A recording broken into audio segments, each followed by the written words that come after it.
ये दुनिया जितनी बाहर से शोरगुल वाली लगती है, उतनी ही अंदर से एक गहरी चुप्पी मांगती है। आज हम सब की जिंदगी तेज रफ्तार हो चुकी है। मोबाइल की स्क्रीन, इंस्टाग्राम की रील, व्हाट्सएप के मैसेज और दिमाग में दौड़ते हजारों विचार। लेकिन एक सवाल हम खुद से कभी नहीं पूछते, क्या वाकई हम अपने दिमाग के मालिक हैं या सिर्फ उसके गुलाम बन चुके हैं? कभी गौर किया है कि जब आप पढ़ाई कर रहे होते हैं तो 1 मिनट के अंदर ही ध्यान भटक कर किसी और दुनिया में चला जाता है। आप सोचते हैं पढ़ने का मन नहीं कर रहा, लेकिन सच ये है कि मन को हमने कभी ट्रेन ही नहीं किया। जिस तरह बिना प्रशिक्षण के कोई सैनिक युद्ध नहीं जीत सकता, वैसे ही बिना मानसिक अनुशासन के हम जीवन की किसी भी बड़ी लड़ाई में जीत नहीं सकते। हमारा दिमाग असल में एक अद्भुत शक्ति है, लेकिन वही दिमाग अगर अनियंत्रित हो तो वह हमें बर्बाद भी कर सकता है। अब जरा कल्पना कीजिए कि आप एक घने जंगल में खड़े हैं। उस जंगल में हर तरफ बेलें फैली हुई हैं, कुछ सूखी, कुछ कांटेदार और कुछ ऐसी जो किसी फल को जन्म ही नहीं देती। यही हमारा मस्तिष्क है, बिना साफ सफाई, बिना छंटाई, बस अनियंत्रित विचारों से भरा हुआ। अगर आप चाहते हैं कि इस जंगल में सुंदर फलदार पेड़ उगे, तो सबसे पहले आपको बेलों की सफाई करनी होगी। आपको यह तय करना होगा कि कौन से विचार आपके समय और ऊर्जा के लायक हैं और कौन से सिर्फ आपकी शांति को चुराने आए हैं। हर बार जब आप किसी नकारात्मक विचार को अंदर जगह देते हैं, वो एक बेल बन जाती है और धीरे धीरे बाकी पौधों को ढक लेती है।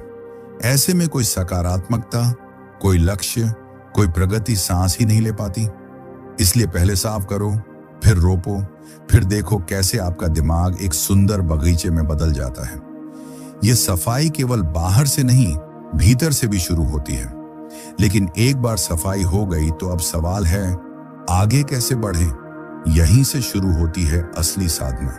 ध्यान करना सिर्फ आंखें बंद करके बैठना नहीं है, ये एक निर्णय है, अपने आप को पूरी तरह से एक जगह समर्पित करने का निर्णय।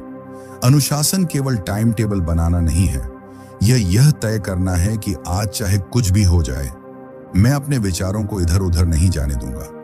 और मानसिक नियंत्रण कोई किताब में लिखा नियम नहीं है, यह एक भाव है, हर स्थिति में शांत रहने का, हर प्रतिक्रिया से पहले सोचने का और हर झटके को अपने भीतर समेट कर आगे बढ़ने का। जब हम यह तीनों अभ्यास करना शुरू करते हैं तो दिमाग एक चमकती हुई तलवार की तरह तेज हो जाता है। आप देखेंगे कि अब छोटी छोटी बातों से विचलित नहीं होते। अब आपके काम में गहराई है, आपके शब्दों में वजन है और आपकी उपस्थिति में ऊर्जा है। अब एक प्रयोग कीजिए, बस 60 सेकंड के लिए अपनी आंखें बंद कीजिए और किसी एक बात पर ध्यान केंद्रित कीजिए। आप पाएंगे कि आपका मन पहले 10 सेकंड तक तो साथ देगा, लेकिन फिर अचानक ही किसी पुरानी याद, किसी भविष्य की चिंता या किसी बेमतलब बात की तरफ दौड़ने लगेगा। यही वो लड़ाई है जो हर रोज चलती है और जिसे हमें जीतना है। हमारा दिमाग एक प्रशिक्षित योद्धा बन सकता है, लेकिन तभी जब हम उसे सही दिशा दें, साफ करें, अनुशासन दें और रोजाना एक नई शक्ति के साथ उसे साधें। अगर आप अब भी सोच रहे हैं कि यह सब आपके बस की बात नहीं, तो एक बार फिर अपने जीवन की सबसे बड़ी इच्छा को याद कीजिए। क्या आप वाकई उसे पाना चाहते हैं? तो फिर समय आ गया है अपने दिमाग की सत्ता अपने हाथों में लेने का। यह कोई तर्क या किताब नहीं है, ये जीवन की सबसे सच्ची प्रक्रिया है, अपने ही भीतर उतरने की और वहां से एक ऐसी शक्ति निकालने की जो पूरी दुनिया को बदल सकती है। अब सोचिए, जब आपने अपने दिमाग के जंगल को साफ करना शुरू किया, ध्यान और अनुशासन को अपनाया, तब भी एक सवाल भीतर से उठता है, क्या मन पूरी तरह शांत हो गया? क्या आप विचार नहीं भटकते? सच तो यह है कि यह यात्रा अभी पूरी नहीं हुई, बल्कि अब वह चरण शुरू होता है जहां असली लड़ाई अवचेतन मन से होती है। बाहर की दुनिया को रोकना आसान है, लेकिन अपने ही भीतर से उठते विचारों की आंधी को थामना सबसे कठिन काम है। यही वो पड़ाव है जहां आपको अपने भीतर के गहरे स्तर से परिचित होना होता है। हम सबका दिमाग 2 हिस्सों में बंटा होता है। एक होता है सचेत मन, जो सामने दिखता है, जो अभी सोच रहा है, बातें कर रहा है, निर्णय ले रहा है। लेकिन इसके पीछे छिपा होता है अवचेतन मन, जो असली राजा है, जो तय करता है कि आपको किस बात से डर लगेगा, किस बात पर क्रोधित होना है और किसे भूल जाना है। अब आप कहेंगे कि इस अवचेतन मन को कैसे समझा जाए? तो इसका सबसे सीधा रास्ता है सांस। हाँ, वही सांस जो हर वक्त आपके साथ होती है, लेकिन आप कभी उसे महसूस नहीं करते। एक बार फिर आंखें बंद कीजिए और बस अपनी सांसों पर ध्यान दीजिए। हवा कैसे अंदर जा रही है, कैसे बाहर आ रही है, बस इसे देखिए, महसूस कीजिए। आपको लगेगा कि पहले कुछ सेकंड तक तो सब ठीक है, फिर अचानक मन विचारों से भरने लगेगा। ये वही छिपी हुई परतें हैं जो अवचेतन से आती हैं। इन्हें दबाइए मत, बस देखिए और फिर ध्यान वापस सांस पर लाइए।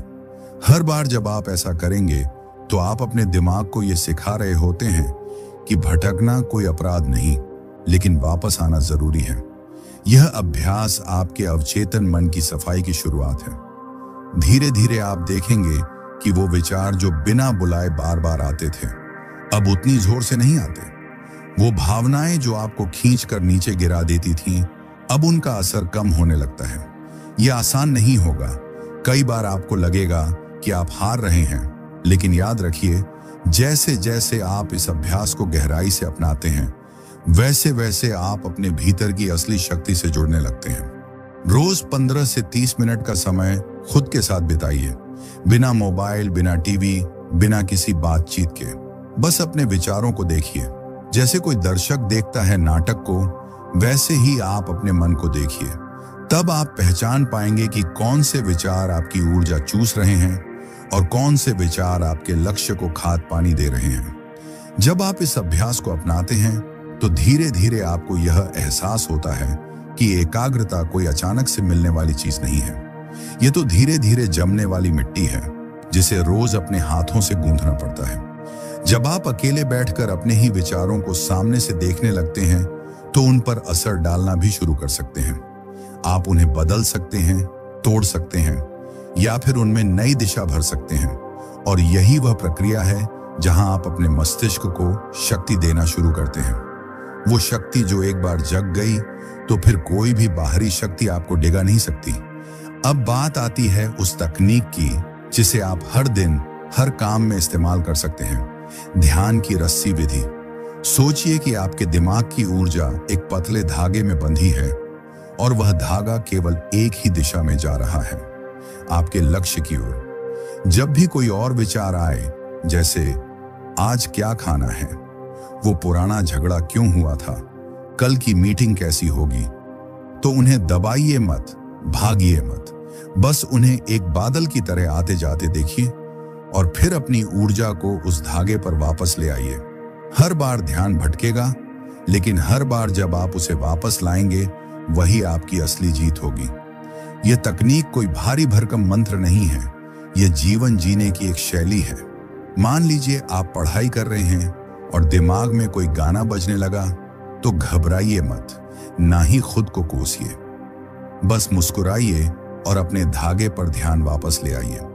शुरुआत में ये कठिन लगेगा, जैसे कोई कांच पर चल रहा हो, लेकिन जैसे जैसे आप अभ्यास करेंगे, ये एक स्वाभाविक आदत बन जाएगी और फिर आपका दिमाग हर समय तैयार रहेगा, किसी भी लक्ष्य के लिए, किसी भी चुनौती के लिए।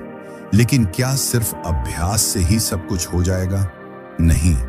अब आता है वह अंतिम रहस्य जिसे जानकर ही आप अपनी एकाग्रता को असीम बना सकते हैं। वो है आपके विचारों की गुणवत्ता, आपके कर्म का शुद्धता और आपके धैर्य का स्तर। जैसे अशुद्ध भोजन शरीर को बीमार करता है, वैसे ही अशुद्ध विचार मस्तिष्क को कमजोर कर देते हैं। अगर आप हर दिन नकारात्मकता, शिकायत, भय और क्रोध से घिरे रहेंगे, तो आपकी मानसिक शक्ति कभी पनप नहीं सकती। इसलिए रोज सुबह उठते ही संकल्प लीजिए, मैं केवल वही विचार ग्रहण करूंगा जो मुझे शक्ति दें, जो मुझे मेरी राह पर बनाए रखें। फिर आता है कर्म का सवाल। आप चाहे ध्यान कर लें, तकनीकें अपना लें, लेकिन अगर जब काम करने का समय आता है तो आप आधा मन लगाते हैं, टालते हैं या ऊपरी मन से करते हैं, तो आप अपनी सारी मानसिक ऊर्जा व्यर्थ कर रहे हैं। हर काम को ऐसे कीजिए जैसे वह आपके जीवन का सबसे महत्वपूर्ण कार्य हो। जब आप लिख रहे हों तो केवल लिखिए, जब पढ़ रहे हों तो पूरी आत्मा से पढ़िए, जब बात कर रहे हों तो पूरे मन से कीजिए। यह ही वह सच्चा ध्यान है जो हर क्षण को तब बना देता है। और अंत में धैर्य। आज की दुनिया फास्ट फूड जैसी हो गई है, सब कुछ तुरंत चाहिए। लेकिन ध्यान, एकाग्रता और मानसिक शक्ति ये सब धीमी पकने वाली चीजें हैं। जैसे बांस का पेड़ पहले 5 साल जड़ें ही बनाता है और फिर अचानक तेजी से बढ़ता है, वैसे ही यह अभ्यास पहले आपको अदृश्य फल देगा, लेकिन जब देगा तो वह स्थायी और शक्तिशाली होगा। इसलिए हर दिन एक छोटा कदम उठाइए और उसे बनाए रखिए। यकीन मानिए, आप कुछ भी बन सकते हैं।